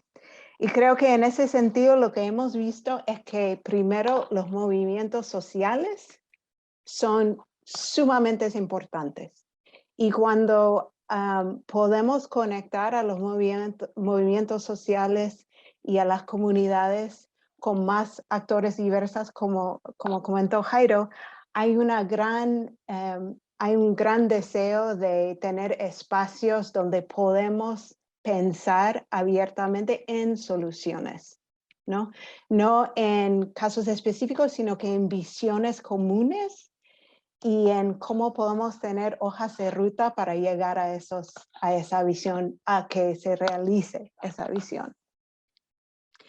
Entonces creo que movimientos sociales centralmente son muy importantes. Segundo, como han comentado la sociedad civil, obviamente hay mucha información, data, análisis que son fundamentales para complementar a lo que ya saben las comunidades locales y que se pueden retroalimentar uno a otro. Y creo que esas conexiones no hemos sido muy buenos en fortalecer en el pasado y ahora estamos sí enfocando más en cómo conectar la academia, la sociedad civil y los movimientos sociales.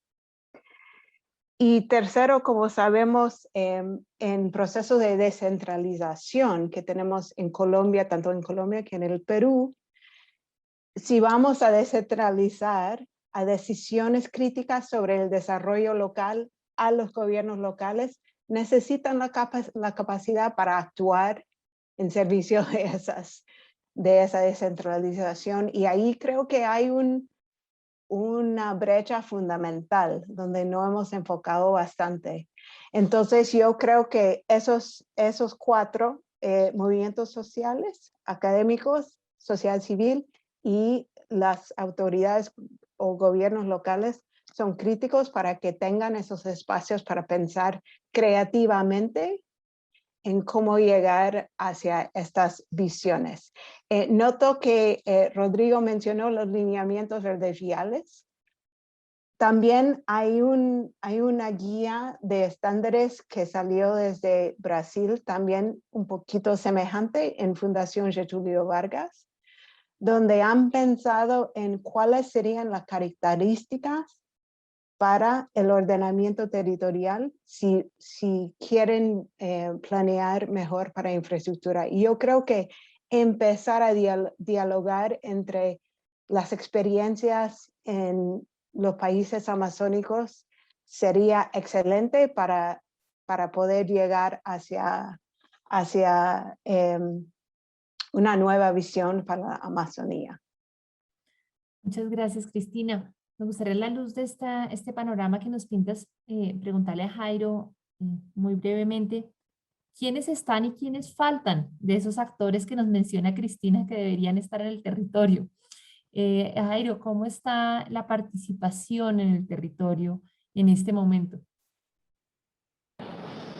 No, yo creería que hay, pero falta. Yo pensaría que aquí hay que, la gobernanza tiene que ser completa. A mí me parece que el andamiaje y el juntarnos tiene que ser desde toda la gobernanza que tienen los territorios, pero combinados con esa gobernanza país.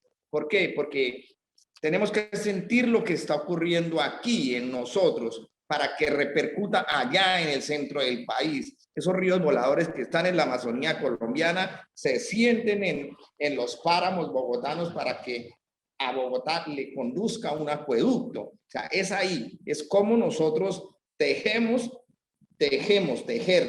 para que combinemos acciones entre todos y esa cooperación extranjera no embolate esos dineros que están llegando, no se pierda toda esa capacidad que tiene el mundo hoy para decir, venga, aquí hay una oportunidad, ustedes necesitan dinero, ustedes necesitan capital, pero necesitamos que la gente se apropie, que haya arraigo, pertenencia.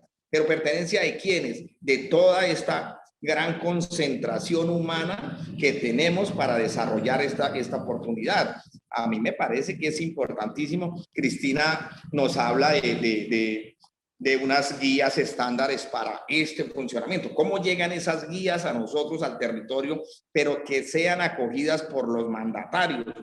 ¿Por qué? Porque nosotros necesitamos que los gobernadores, alcaldes, representantes a la Cámara, todo este andamiaje político entienda el territorio que también viven. Porque si nosotros tenemos un gobernante que solo le preocupa la maquinaria verde y lleguen más tractores y lleguen más máquinas amarillas para seguir complementando esa pequeña infraestructura tan corta que estamos viviendo, en donde las carreteras funcionales son funcionales y en donde las que no se vuelven un problema para nosotros. Entonces, a mí me parece que la gobernanza en ese círculo de tejer y convertirnos en ese piñón que está faltando para que el país comprenda que aquí estamos nosotros y que ustedes hacen parte de la Amazonía colombiana, fundamental.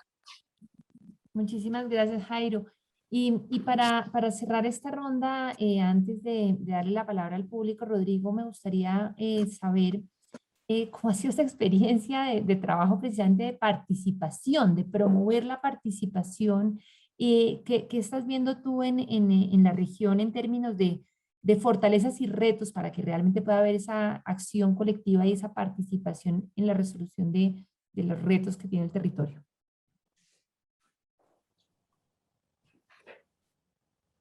Digamos que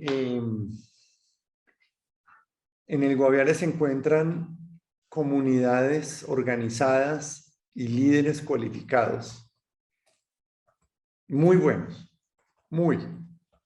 Además, con una historia de conflicto y violencia tan bárbara, digamos lo que eso también tristemente ha hecho que la gente tenga que estar a la altura de argumentaciones muy complejas de diferente tipo, y eso, digámoslo, a mí me parece importante señalar.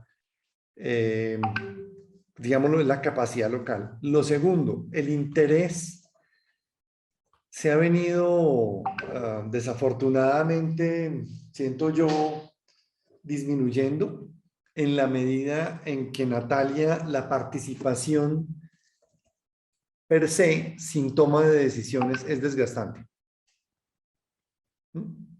Entonces, poner a la gente a ir a talleres y a hablar y a soñar y a pensar y a sugerir, pero que eso no genere cambios, es muy desgastante. Y eso se ha producido en diferentes escenarios.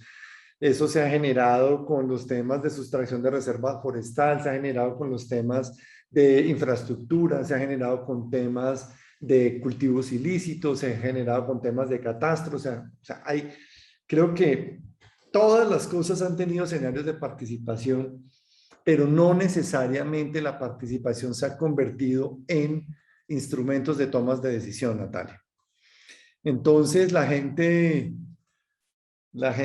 pues tú lo debes haber escuchado en más de una parte en el país, dicen, nosotros no queremos andar como carro viejo de taller en taller.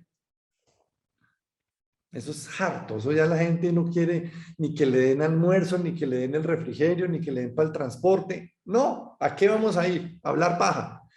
Y eso tiene un elemento complejo, Natalia, y es que desafortunadamente en un proceso en donde hay una recomposición de grupos armados, esa lógica armada toma también el desgaste que generan los mecanismos de participación del Estado respecto a lo que ellos, digamos, lo están planteando, y es que son diálogos infructuosos de participación civil. Eso es muy complicado. Entonces, digámoslo, a mí me parece que hay que tener muchísimo cuidado, ser supremamente delicados con los temas de participación, porque puede generar, digámoslo, procesos totalmente contrarios a los que uno está buscando.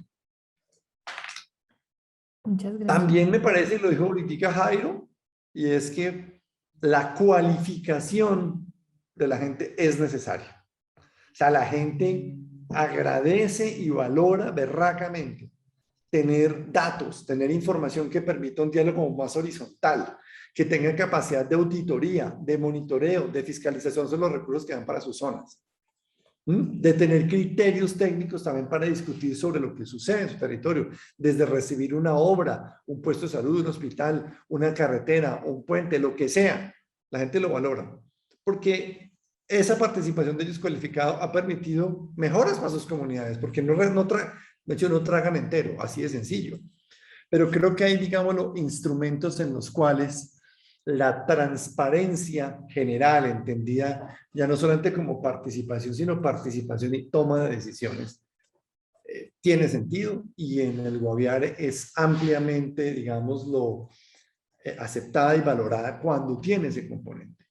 Entonces yo sí creo, digámoslo, en mi experiencia es, y ahorita, yo lo vi ahorita con lo que hicimos con el grupo nuestro en Marginal en la vía San José Calamar, con las discusiones que hubo con grupos comunitarios afectados, o sea, cuando ya se mostró el tema del impacto regional, positivo y negativo, del eje San José Calamar en pavimentación, pues llegaron grupos comunitarios desde Charras y desde Puerto Cachicamo, porque vieron y entendieron toda la lógica que hay detrás de esto y la necesidad de incorporar nuevos elementos en la planificación de su territorio, en la toma de decisiones, en las solicitudes y en el diálogo con el sector político y con niveles municipales y departamentales de gobierno y para muchas otras cosas. Entonces, digamos lo que participación y transparencia sí, pero con toma de decisiones. Y ese es el elemento que hay que, digámoslo, vincular, donde eso no depende solamente de iniciativas del sector civil o del sector académico, sino que también hay un tema de cómo las instituciones públicas garantizan que esa participación tenga una decisión efectiva desde la planeación y la inversión pública. Muchas gracias, Rodrigo. Yo no puedo creer que no te conocieras con Jairo antes, porque hace 20 días en San José le pregunté qué podía ofrecerle la universidad y me dijo, no más talleres. De entrada, así de claro. Entonces, me parece que claramente eso pasa cuando se está en el territorio y se empieza a ver el ejército de talleristas. De acuerdo. De acuerdo. Entonces ya la gente está hasta aquí. Digamos lo que es importante, pero yo creo que la relación con la academia y con la universidad es diferente.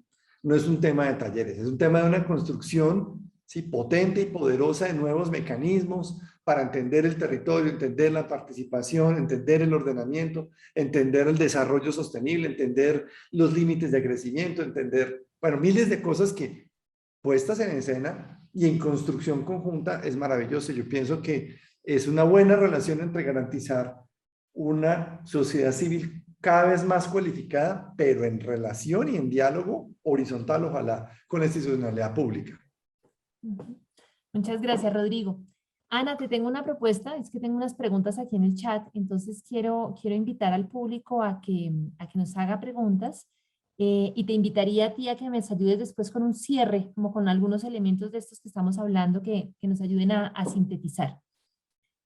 Entonces, Camilo Moreno, que está aquí en el chat, si quieres, Camilo, plantear tu pregunta y quienes además quieran ir levantando la mano, pues les voy a dar la palabra después de Camilo. Adelante, por favor. Sí, buenas tardes a todos. ¿Cómo estás, Natalia? ¿Cómo estás, Jairo, Rodrigo, Ana, Cristina? Mucho gusto. Mi nombre es Camilo Moreno, soy egresado de la universidad y me parece muy interesante el tema. La verdad me llegó la invitación y fue meterme de una. Me parece muy chévere y creo que no lo abordaron como muy específicamente, y es qué mecanismos financieros han contemplado o están desarrollando en este momento en el Guaviare para sobre todo incentivar esta parte de la conservación y también de la, digamos, por así decirlo, eh, re, se me fue la palabra, como para cuidar y para volver a incentivar el crecimiento de estos ecosistemas tan importantes en esta zona del país. Gracias. Muchas gracias, Camilo. Cristina, ¿quisieras de pronto contarnos algo?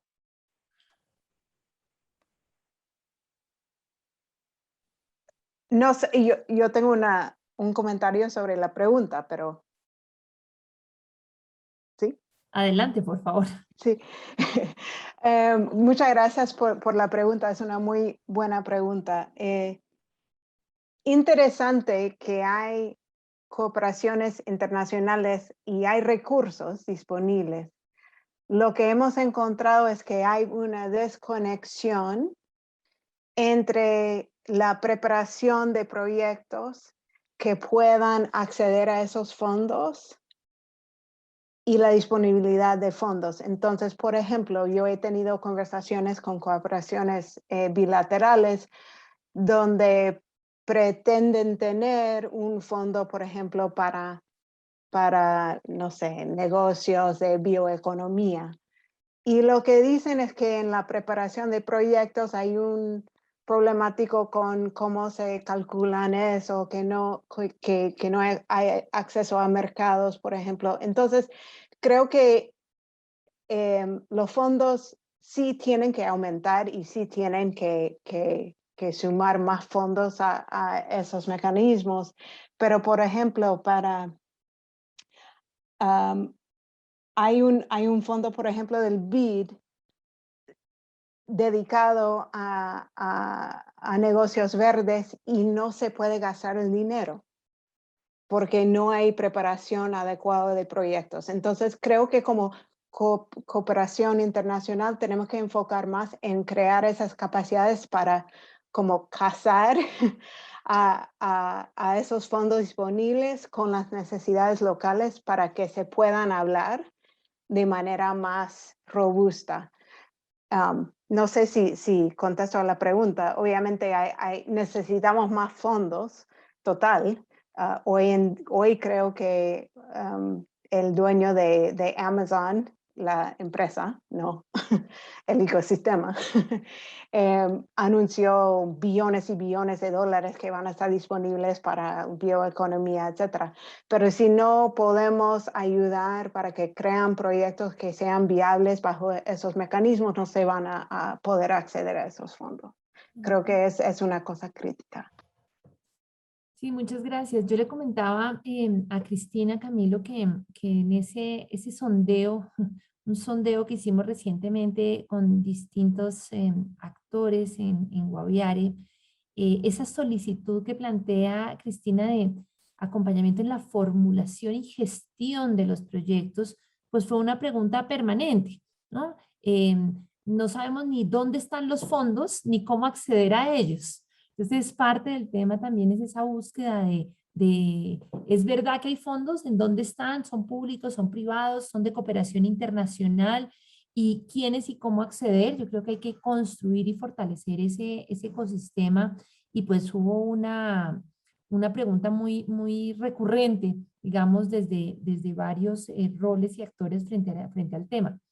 Pero también, Jairo, recuerdo un comentario que nos hiciste allá y fue cómo lograr que se financie la conservación, que así como a mí me están dando plata por cultivar, o sea, logro tener un incentivo para cultivar, logro tener un incentivo para tener ganadería, ¿Cuál es el incentivo que debería tener para conservar?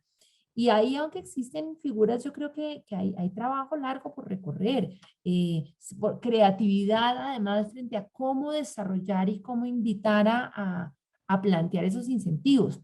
No sé si Rodrigo has tenido alguna experiencia sobre esas formas de financiación de la conservación en la Amazonía, que es la pregunta que nos hace Camilo. No, la respuesta es no. Hay todo Mira, por construir. exacto, está todo por construir. Está todo por construir. Yo lo que, digamos, lo sí siento de manera positiva, como decía ahorita Ana Paulina, como un gran reto, es cada vez hay más conciencia. De hecho, yo estaba antes de esta reunión en este panel del grupo de los paisajes, el Grupo Mundial de Paisajes, que estábamos hablando del punto de inflexión respecto a la Amazonia y al cambio climático. Es increíble, pero nosotros siempre vamos como rezagados. ¿Por qué el señor Jeff Bezos ofreció ayer una plata al presidente? ¿Por qué está hoy el presidente, o ayer estuvo con el Caucus de Conservación reunido? ¿Por qué el discurso de Naciones Unidas de todos los presidentes va a tocar el tema acá en España? Porque es que tocó despertar. Y tocó despertar es que tenemos los días contados para darle la vuelta a este tema del calentamiento. Y entonces resulta que se acaban de dar cuenta que por la vía gubernamental es imposible que pongan la plata. Entonces aparece el sector privado. ¿Sí? Es de ese tamaño la crisis. ¿Sí? Desafortunadamente, pues va a tocar de alguna manera reinventarnos en términos de cómo generar los recursos para que haya ese proceso de conservación de bosques, conservación de comunidades locales asociadas a esos bosques. Voy a decirlo de una manera muy fuerte. Hay que pensar también en decisiones económicas y políticas que implican la reducción de la expectativa del precio especulativo de la tierra. Es una decisión económica y para eso el tema de la financiación para las áreas de bosques en pie va a tener que subir, porque mientras, y lo voy a decir fácil, mientras el precio de la tierra en la región amazónica siga siendo cero o cercano a cero, la especulación seguirá empujando el modelo depredador. Entonces eso tiene implicaciones en la financiación porque, uno, así no les guste, van a tener que subir el valor de precio del bosque en pie. Y en las negociaciones de cambio climático va a tener que subir. Y no los 3 pesos que están ofreciendo hoy en día por mantenimiento de bosques en pie. 1. 2, sector privado se va a tener que meter la mano al drill. 3, tiene que haber un cambio en el modelo de desarrollo porque si vamos a decir cosas como lo que yo planteaba esta mañana. Y hay que establecer una moratoria en la ampliación de la frontera agropecuaria, no solo en Colombia, en la cuenca. ¿Qué va a significar eso? Que alguien va a tener que financiar formas diferentes de desarrollo. Y eso es con plata. Entonces, es plata para, ok, entonces, ¿cómo es el tema de conectividad, de transporte, ¿cierto? De movilización, de materias primas, como dijo Jairo, bueno, y salgámonos entonces de morichas ahí sí. Pero, digámoslo, entrar en ese escenario significa un escenario también transicional que va a requerir una cantidad de elementos importantísimos de modelos de asentamientos humanos, modelos de transformación local, modelos de valor agregado, cualificación y capacitación y transformación de las bases poblacionales que hoy tenemos, porque las poblaciones también sufren de alguna manera, de manera importante, porque obviamente su adecuación y su aprestamiento para pasar a ese salto tecnológico y comercial y cultural que significa vivir de bosques en pie, pues no está dado. O sea, como le dijo Jairo, es que eso ha sido con sangre, la gente lo ha sufrido. Él, que es un berraco que ha logrado, digámoslo, una historia de éxito, pero te puedo contar una cosa, hay cientos de historias de fracaso. Entonces, ¿Dónde está, digámoslo, todo el tema de los recursos para que no haya historias, 99 historias de fracaso y una de éxito? Entonces, el modelo de financiación, sí, es un modelo de financiación que incluye el tema de la moratoria. La moratoria no es solamente para agricultura, la moratoria va a ser, por ejemplo, para infraestructura vial. Y lo dejo aquí faltando 12 minutos para que se cierre esto. Pero es que hay que hablarlo así de claro. El tema de infraestructura vial va a tener que tener un área de moratoria, no más expansión de frontera vial irresponsable que está alimentando la expectativa de la especulación de tierras, no más. Vamos a concentrar infraestructura vial y vamos a buscar nuevos modelos de transporte que además, para responder a la pregunta que decían, es parte de lo que se tiene que financiar. Nosotros seguimos trabajando en nuestros territorios con modelos de transporte, por ejemplo, fluvial, de los más ineficientes del planeta. Seguimos trabajando con motores fuera de borda que hace más de medio siglo están en desuso porque son los más ineficientes del mundo. No tenemos un transporte fluvial que energéticamente podría ser lo más eficiente del mundo porque no hemos podido técnicamente hacer un cambio respecto a los modelos de propulsión. Lo mismo en el tema aéreo. ¿Sí? Resulta que todos los demás países amazónicos, por ejemplo, aquí en el Perú tienen toda la flota de hidroaviones para llegar en pistas sobre los ríos. Aquí todavía seguimos pensando que si no se hace una pista en tierra, entonces no podemos volar. Y lo peor de todo es que cuando podemos volar, volamos sobre la base de las economías del narcotráfico u otras economías y no sobre los precios reales de competencia para que la gente pueda volar. La gente pueda decir, yo me voy en un avión porque es más rápido, es más eficiente y no sobre una carretera vieja, mal hecha, nunca terminada. Entonces, fíjate que hablar de financiación tiene que abrirnos un espectro a cómo financiar la transición en los modelos de desarrollo local, ¿cierto? En las formas de vida de las comunidades locales y en el valor del suelo para que finalmente el tema del bosque en pie sea un elemento disuasivo a las economías de especulación de la tierra. Sin eso no podemos hacerlo. Muchas gracias, Rodrigo. Camilo, como ves, lo que hay son retos, así que si tú mismo te le quieres medir, ayudar a desarrollar modelos y probarlos, pues hay todo un camino por recorrer. Yo no veo más manos levantadas. Si no hay más manos levantadas, quisiera invitar a Ana Paulina a que nos ayudes entonces con... Ah, perdón, Camilo, todavía tienes algo por decirnos. Adelante.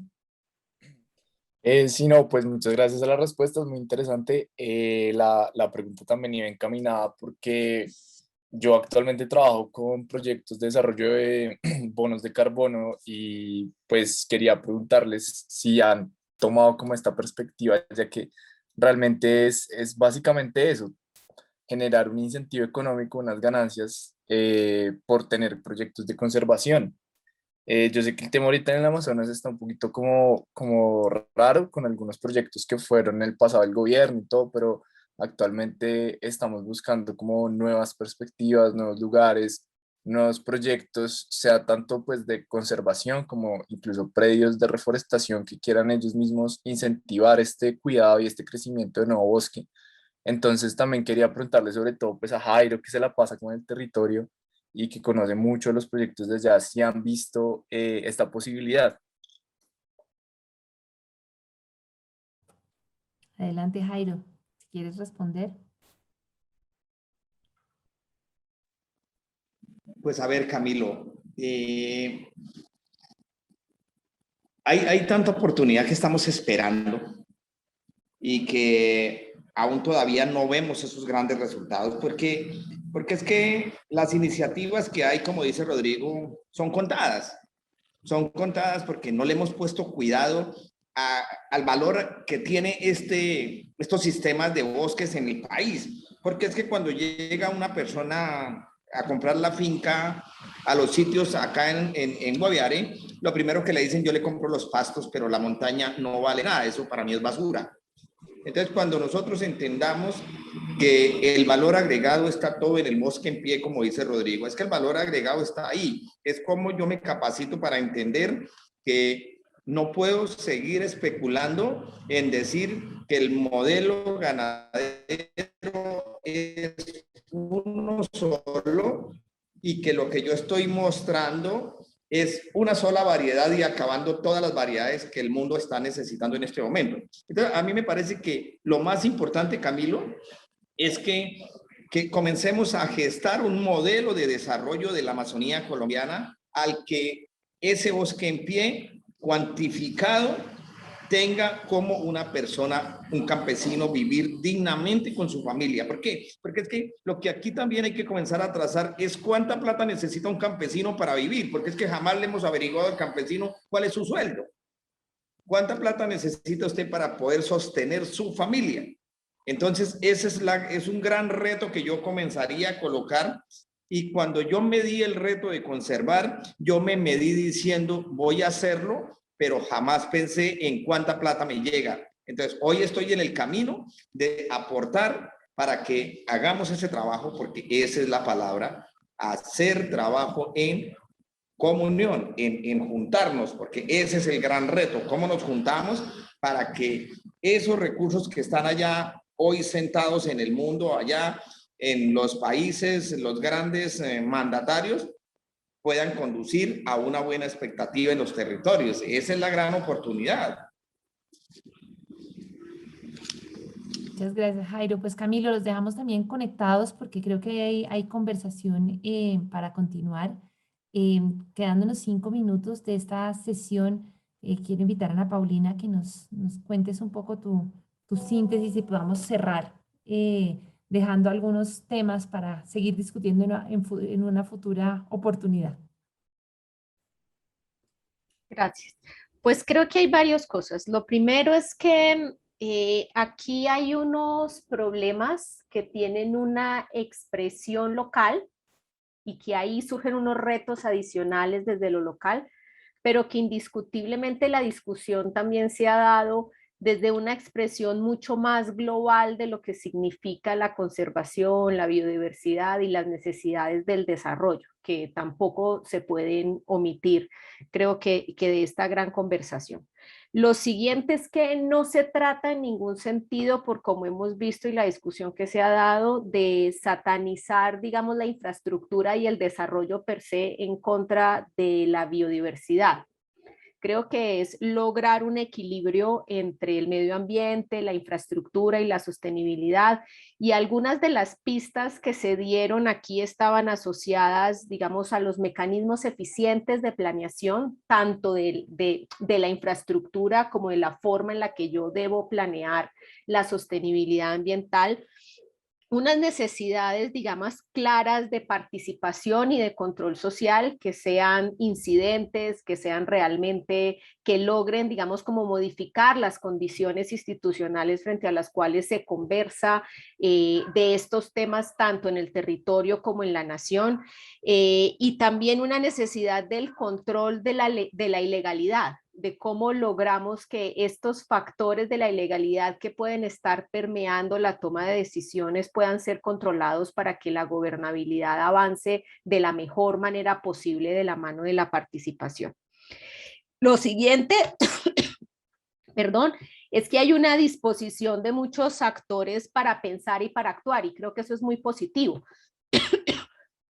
Tener una sintonía entre lo que piensan los actores como Jairo, que viven el territorio día a día, las organizaciones que lidera Rodrigo, que se piensan el territorio de otra manera y que tienen la capacidad de acceder y de conseguir una información diferente, y la oportunidad de la cooperación internacional de promover, digamos, con un valor agregado la discusión y ofrecer algunas alternativas para lograr encontrar soluciones mucho más eficientes a estos problemas, creo que ayudan mucho a comprender que no es un problema que no tenga solución, es un problema al cual se le tiene que pensar de pronto un poco más con los recursos disponibles que estén para buscar una mejor salida.